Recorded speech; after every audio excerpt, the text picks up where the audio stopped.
So today on the board we are going to be looking at totalitarianism. First of all, totalitarianism is when a dictator controls many aspects of life.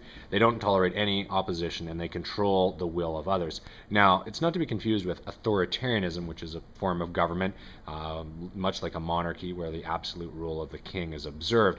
Now, some of the shaping questions that are going to shape our entire discussion here are: what was the nature of 20th century totalitarian rule? And some of the questions the class came up with included: how can totalitarianism exist? What are the preconditions that cause it? How can people actually submit to a totalitarian regime? And so those are the questions we hope to answer in this giant matrix that you see here. So to begin with, totalitarianism is rather new to the 20th century, but before that there was authoritarianism.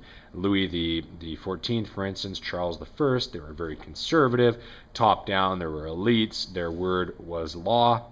Authoritarianism can also be more passive, so there can be states that aren't actively arresting and jailing people. Poland, Hungary, and Portugal, for instance, have experienced this. Now, active totalitarianism that we're going to look at occurs in the form of fascism, which we saw in Italy and Germany. But also the political spectrum being a line is really erroneous, because on one end is fascism, on the other is communism. In this case, it should be the other way around, left versus right, but I wanted to show that the spectrum actually touches at the top. It's not a line. So let's take a look at the road to tyranny. How does the totalitarian state even come to exist? So first of all, the rise of modern totalitarianism happens with total war in World War I. Eventually leaders realize, hey, we can actually mobilize our entire population to do something. We can control them. We can tell them which jobs to do. We can censor the media. So World War I showed that governments really had this power to do that. It's also the age of anxiety, where Lenin's famous quote, "a dedicated minority over a nonchalant majority." This is going to become important because Lenin shows that if a small group of radicals or a small group of dedicated individuals wants to commit change, they can actually drag an entire country with them. What totalitarianism is also enabled by technology and communications. That's why I argue that it couldn't happen 200-300 years before. There weren't enough secret police, there wasn't the modern state, which enabled people to be spied on, and several other factors of totalitarianism. Now, let's talk about the moral roots or the antecedents of totalitarianism.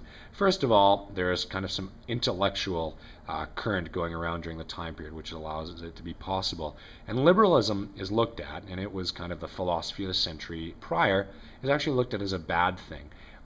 People looked at the Great Depression, they looked at World War I and the time period between it, and they said, what happens when individuals are too strong, when the rights of individuals triumph over order? So in the parliaments in Italy, where they couldn't make any decisions because there were too many individual viewpoints, in the 1930s they looked at individualism perhaps causing some of the issues that occurred. Nowadays, we have the rights of the individual so important that the rights of victims of crimes are sometimes ignored. So peace and the economic system and individualism that was triumphed by liberalism was almost deemed to fail because of what happened in the 1930s. So let's look at some of the social and cultural views of totalitarianism.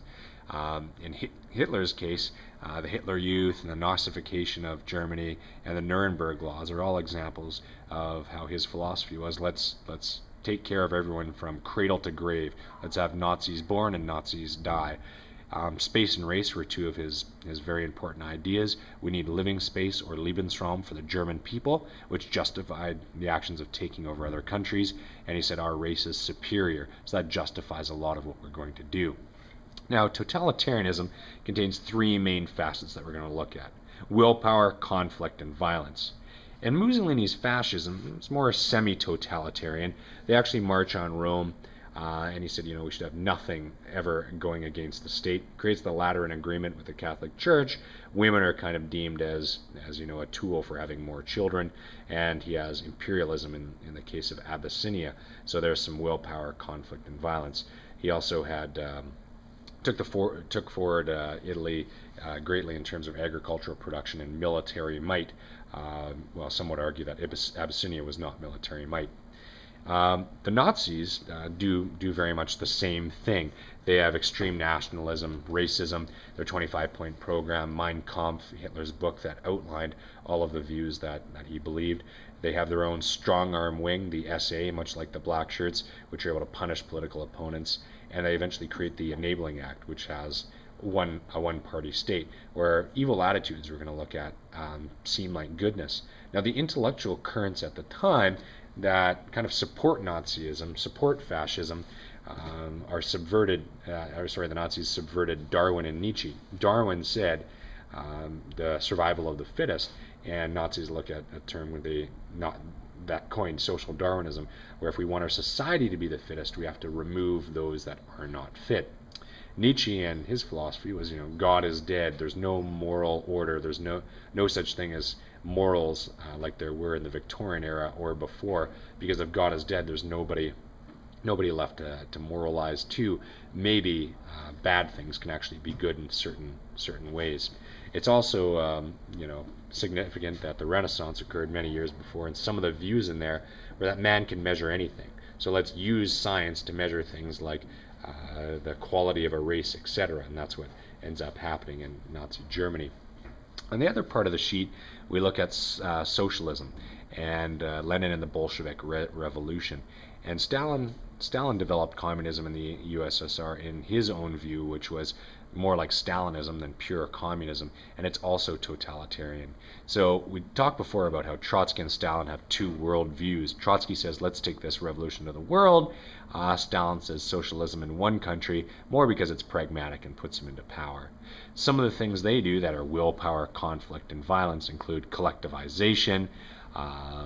Kulaks were killed cruelly in a struggle for food production. His 5-year plans were a triumph of the will. They industrialized the USSR, which was 50 to 100 years behind, in 10 years, as you've learned before in our past unit.